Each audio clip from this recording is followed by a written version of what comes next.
Jésus a triomphé de la mort. Jésus, triomphateur de la mort.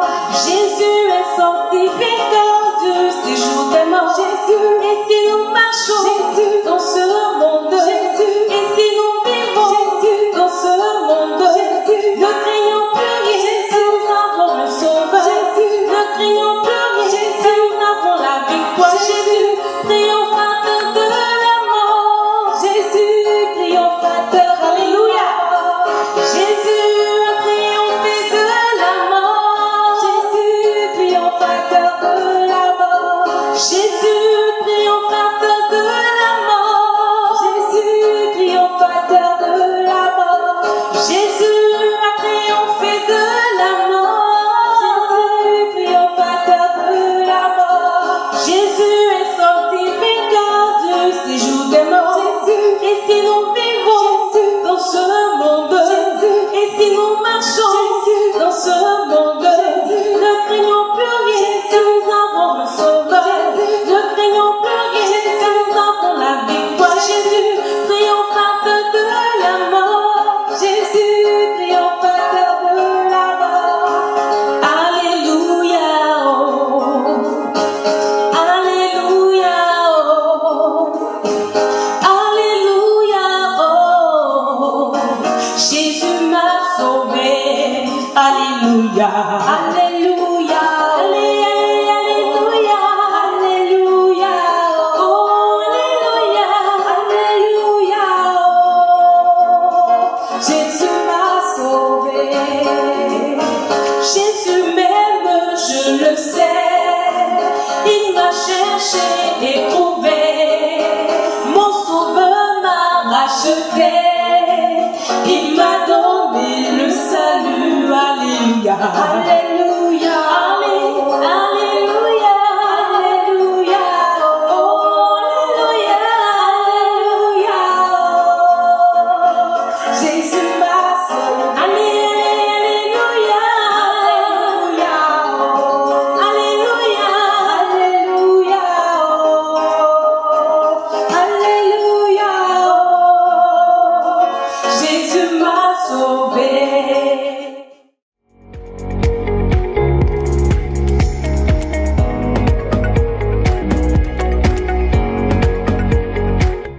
Chers frères et sœurs, je voudrais ce soir vous saluer dans le précieux nom de notre Seigneur Jésus-Christ.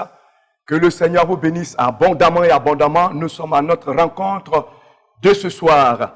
Et je voudrais vous inviter à prendre votre Bible. Et nous allons ce soir, n'est-ce pas, prêcher dans la Bible, dans la parole du Seigneur, notamment dans le livre de Daniel. Daniel, le chapitre 3, à partir du premier verset. Comme le chapitre est très long, donc nous allons entrecouper et sélectionner quelques versets. Daniel, chapitre 3. Le roi, verset 1, le roi Nebuchadnezzar fit une statue d'or haute de 60 coudées et large de 6 coudées. Il adressa dans la vallée de Dura, dans la province de Babylone. Le roi Nebuchadnezzar fit convoquer les satrapes, les intendants et les gouverneurs, les conseillers, les trésoriers, les jurisconsultes, les juges et tous les magistrats des provinces pour qu'ils se rendent à la dédicace de la statue qu'avait élevée le roi Nebuchadnezzar. Nous allons lire le verset 6. On va sauter tous les autres versets. Quiconque ne se prosternait pas et ne l'adorait pas sera jeté à l'instant même au milieu d'une fournaise ardente. C'est pourquoi au moment où tous les peuples entendirent le son de la trompette, du chalumeau, de la guitare, de la sambuc, du psalterion et de toutes sortes d'instruments de musique, tous les peuples, les nations, les hommes de toutes langues se prosternèrent et adoraient la statue d'or qu'avait élevée le roi Nebuchadnezzar. On va lire le verset 17. Voici notre Dieu que nous savons peut nous délivrer de la fournaise ardente et il nous délivrera de la main, de ta main, ô roi. Sinon, sache, ô roi, que nous ne servirons pas tes dieux. et que nous n'adorons pas la statue d'or que tu as élevée. Verset 19. Sur quoi Nebuchadnezzar fut rempli de fureur et il changea de visage. En tournant ses regards contre Shadrach, Meshach, Abednego, il reprit la parole et ordonna de chauffer la fournaise. Cette fois, plus qu'il ne convenait de la chauffer. Nous allons prier le Seigneur, notre Dieu. Alléluia. Ah, Sakara. Nous voulons te bénir et te confier ce moment. Nous voulons écouter cette bonne parole. Nous prions que par cette parole, Seigneur, tu restaures, tu guéris, tu libères et tu bénis, que c'est par cette parole, des vies soient restaurées, des vies soient guéries. Seigneur, je m'abandonne entre tes mains, alléluia, que ton esprit délie ma langue et que ta parole soit prêchée avec puissance, avec autorité, car ta parole donne la vie, elle restaure, elle est la vérité, elle est la vie. Que toute la gloire te revienne au siècle des siècles, au nom puissant de Jésus. Amen. Alors ce soir, nous voulons parler, le thème que nous voulons donner à ce message, cette épreuve que tu vis est pour la gloire de Dieu. Cette épreuve que tu vis est pour la gloire de Dieu. Le texte nous relate l'histoire de 3 Juifs qui étaient à Babylone. Et il faut dire que les Juifs avaient été déportés à Babylone. Et à Babylone, la Bible déclare que le roi Nebuchadnezzar avait dressé une statue d'or haute de 60 coudées et large de 6 coudées, et il la dressa dans la vallée de Dura, dans la province de Babylone. Et il a demandé que les satrapes, que les intendants, que les gouverneurs, que les conseillers, que les trésoriers, que, n'est-ce pas, les juges, que les magistrats de toutes les provinces viennent et que ces hommes-là se prosternent devant la statue d'or. Il a aussi demandé que des peuples, n'est-ce pas, tous les peuples, les nations, les hommes, n'est-ce pas, de toute langue, se prosternent devant la statue d'or qu'il avait dressée. Et il y avait un héros qui cria à haute voix et qui demandait que tous les peuples, les nations se prosternent devant la statue d'or et pour adorer la statue d'or. Mais la Bible déclare que parmi ces hommes, il y avait des Juifs et qui ont fait la distinction parce qu'ils ne voulaient pas se prosterner devant une statue d'or faite des mains d'hommes. Alors cela a créé un scandale. Cela a, n'est-ce pas, une sanction a été prise contre ces hommes-là, puisque Nebuchadnezzar avait ordonné que tous ceux qui n'adoraient pas la statue d'or qu'il avait été élevée, alors ces hommes allaient être jetés dans la fournaise ardente. C'est ainsi que ces hommes ont été conduits vers le roi Nebuchadnezzar. Et voici ce que Nebuchadnezzar a dit. Il a ordonné que ces hommes se prosternent et qu'ils adorent la statue d'or. Mais ces hommes-là, ces juifs, ont refusé intégralement d'adorer la statue d'or parce que c'est des juifs. Et ils connaissaient la parole de Dieu qui disait dans Exode, le chapitre 20, le verset 1. Alors Dieu prononça toutes ces paroles en disant: je suis l'Éternel ton Dieu qui t'a fait sortir du pays d'Égypte, de la maison de servitude. Tu n'auras pas d'autre Dieu devant ma face. Le verset 5, tu ne te prosterneras point devant elle et tu ne les serviras point. Car moi, l'Éternel ton Dieu, je suis un Dieu jaloux qui punit l'iniquité des pères sur les enfants jusqu'à la 3e et la 4e génération de ceux qui me haïssent, etc., etc. Alors ces hommes ont placé leur confiance en Dieu parce qu'ils savent que c'est Dieu seul qu'il faut adorer. Cette preuve qui était placée devant eux, devant Shadrach, Meshach, Abednego, n'a pas été provoquée par eux-mêmes, ni voulue par eux-mêmes. Mais l'ennemi voulait, n'est-ce pas, par cette épreuve, détruire leur foi et les déstabiliser. Mais dans cette épreuve, Dieu a utilisé cette épreuve comme un prétexte pour réaliser 3 extraordinaires. Et c'est ce que nous allons voir. La première action que Dieu a réalisée par cette épreuve, Dieu a utilisé cette épreuve pour démontrer sa puissance et révéler qu'il est le seul, unique, vrai Dieu. Dans ce texte, Nebuchadnezzar pensait que c'était ce Dieu qui était le seul vrai Dieu. Qu'il avait conquis plusieurs nations, y compris Israël. Parce qu'il avait conquis plusieurs nations, y compris Israël. C'est pourquoi Dieu a démontré sa puissance. Et ici a démontré que ces dieux-là sont des faux dieux. Il a démontré pour montrer qu'il est le seul, le vrai, le créateur, le Dieu de l'univers, celui qui a créé les cieux et la terre. Effectivement, que c'est devant ce Dieu-là qu'il faut se prosterner, qu'il faut glorifier.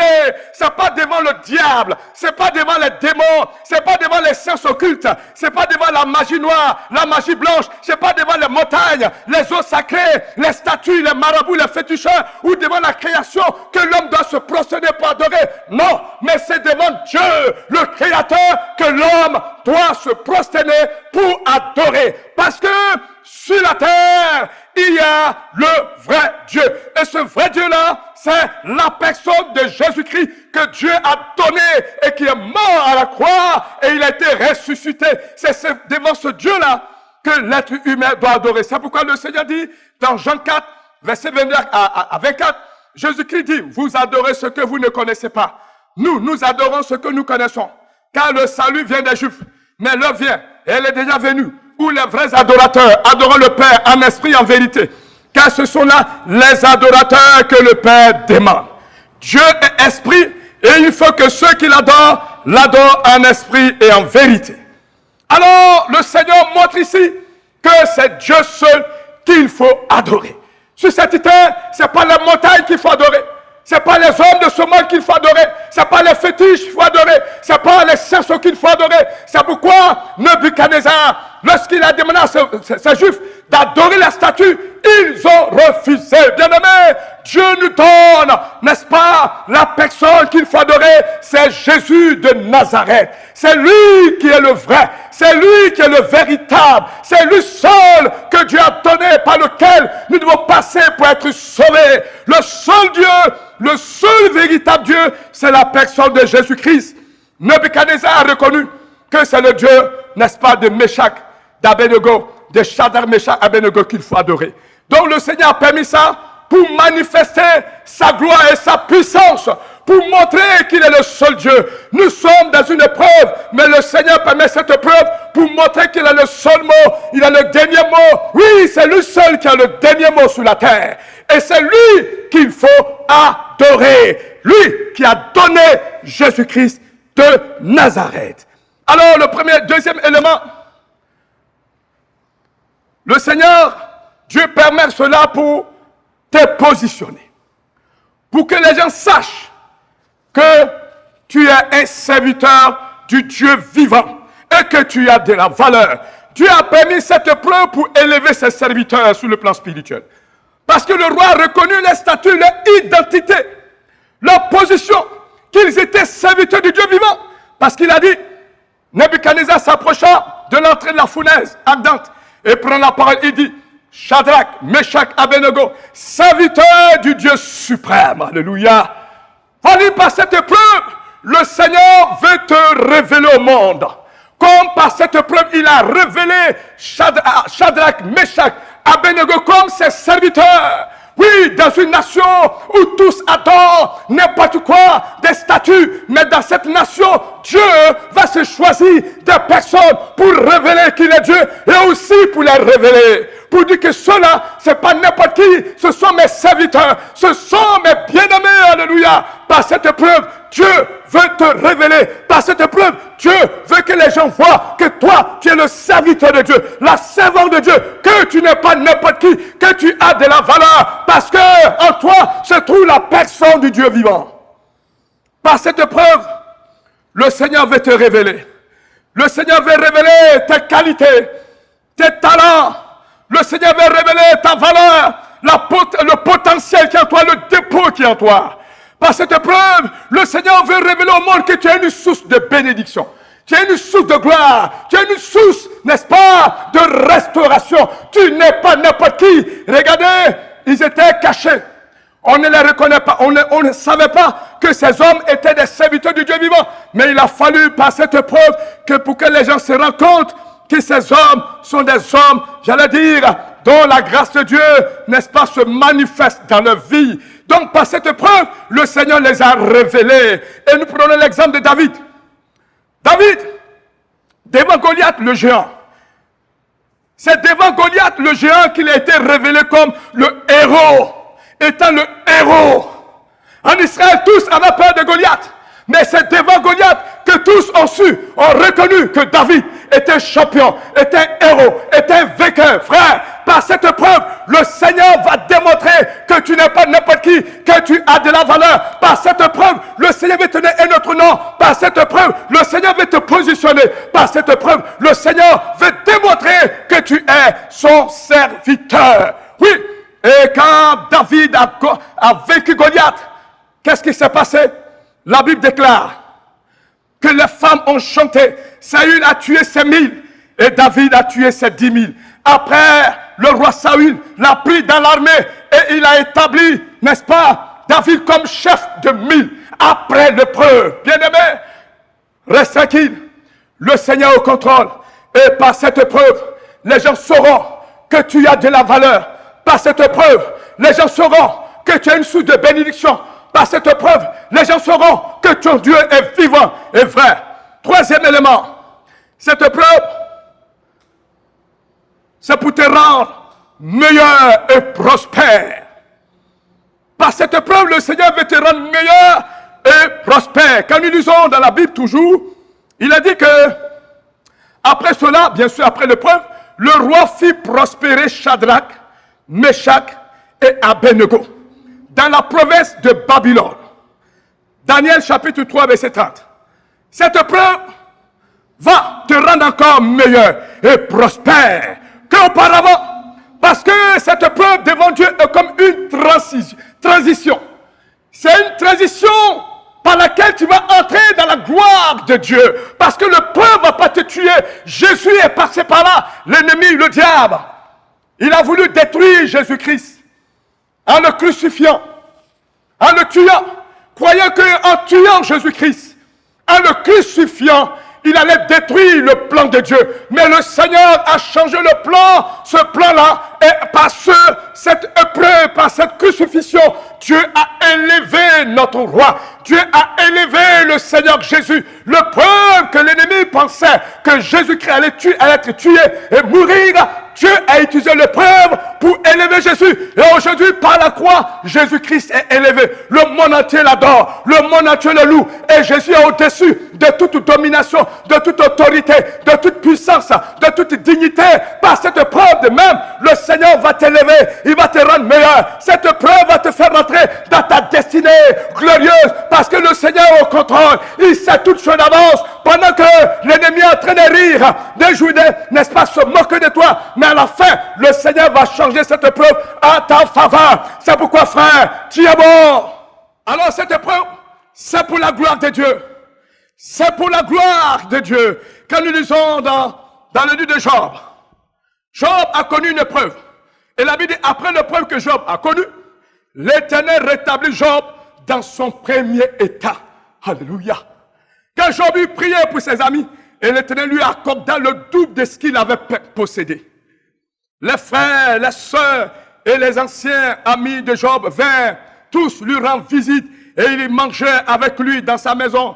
Il le plaignit et le consolait et tous les malheurs que l'Éternel avait fait venir sur lui.